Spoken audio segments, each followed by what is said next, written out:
Another update, Paolo Avellino and Kim Chu. Sa post naman ni Kim Chu sa kanyang IG story, lahat po ng admin nakapost.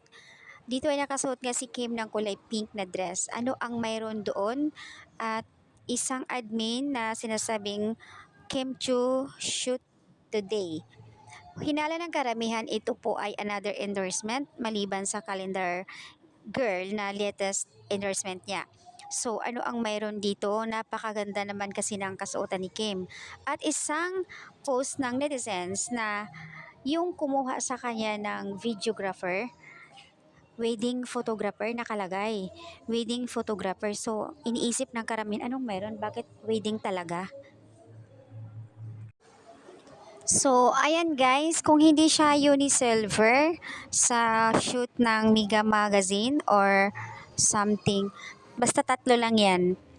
Kaya marami din ang nagsasabi doon na baka unisilver kasi nakasuot nga siya ng mga silver. So, I think possible na yun talaga. Pero kung hindi, baka another shoot ng Mega Magazine.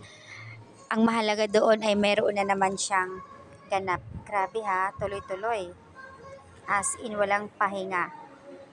May nag-comment, sabi cover magazine daw po iyon, siguro ng Metro Style. O either Uni Silver. Shoot. Kasi nakasuot siya ng mga silver.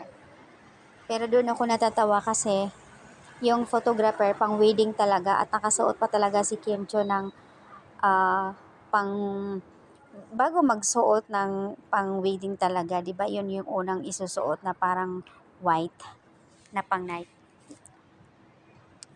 So ito yung iniisip ko, yung pag nagmamaydi sila, the biggest wedding talaga, 'di ba?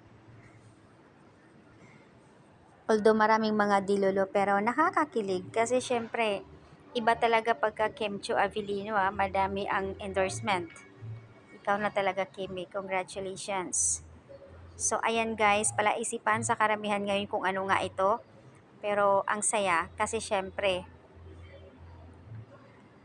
marami na naman mga na-achieve mga endorsement. Nakakatuwa lang mga comment.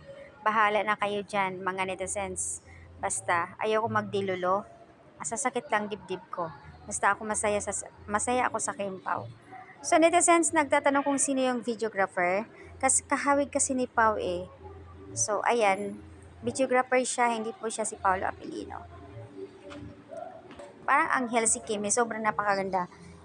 34, tapos yung mukha ganito, katawan, nako po.